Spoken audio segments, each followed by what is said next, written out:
Hey YouTube, I'm the Will of DC. Find out how YouTube's spending $200 million on today's episode of YouTube News. Main thing I want to talk about today is the $200 million Google just put behind the premium original content channels, which already had $100 million spent on them. This $200 million will come in the form of marketing across Google's various ad networks. Google's going to use YouTube, the Google Display Network, and other formats to promote the channels. So let me get this right. The premium original content channels, which about 85% of is celebrity-inspired or celebrity-tied-in channels, get $300 million spent on them, and the partner program, or YouTube Next Up, or really any YouTube event gets how much money from YouTube?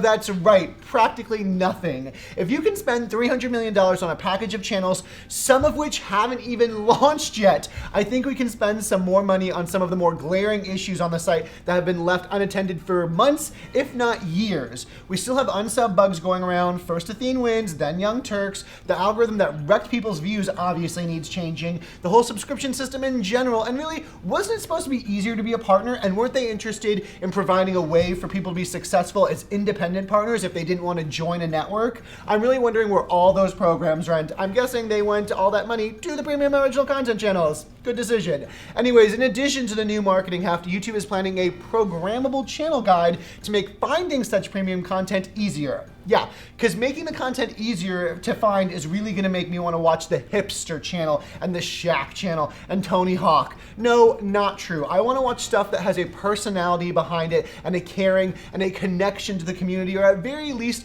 their own audience. Also, I want to watch something that someone showed me or I found because of its awesome content, not because $300 million put it squarely in my face. I feel like these are going to be pop-up ads that we can't close out of, aka the ultimate hell.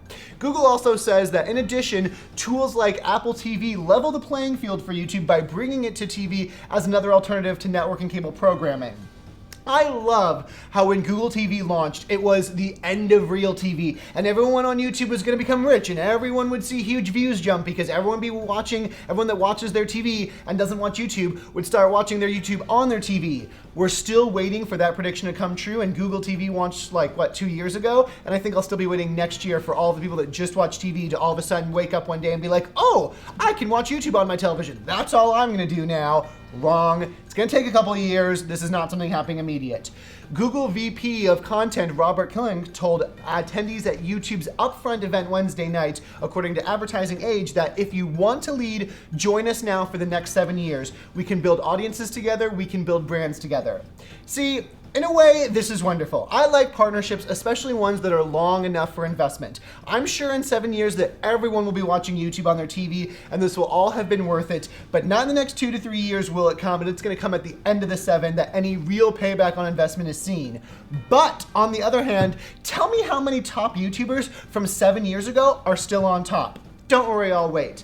Everybody give up? 1. That's right, 1. 7 years ago, 2005, when YouTube was just starting out, and pretty much since its launch, Smosh has been the only one at the top making content that is highly popular and seen across the site. 30,000 YouTube partners right now, only one with a 7-year lifespan of sustainable success. Does Google really think dumping $300 million is going to achieve the same type of success that Smosh has? You can market and promote this shit till cows come home, but it's us, the audience, that decides if we watch it and if it's popular, and something tells me you're gonna have to commit $1 billion to convince us to watch it. So have fun spending that money, and advertisers have fun filling that sinkhole with your profits, because a lot more money is gonna need to be spent before this whole premium original content thing really becomes successful. Really, the only one that I'm seeing successful right now, by the way, is SourceFed, something like 25 million monthly views. Insane. Anyways, maybe let's set up a website called Dear YouTube, and here's how I'd like to use the $200 million. I would love to see the answers people put up on how they would spend YouTube's $200 million. And that's all I've got for you today. Thank you so much for watching YouTube News. As always, remember to leave all your comments down below, rate, thumbs up, and subscribe. Send it to your friends if you loved it. Hope you're having an awesome week, and I'll see you tomorrow in another episode of YouTube News. Bye, everybody.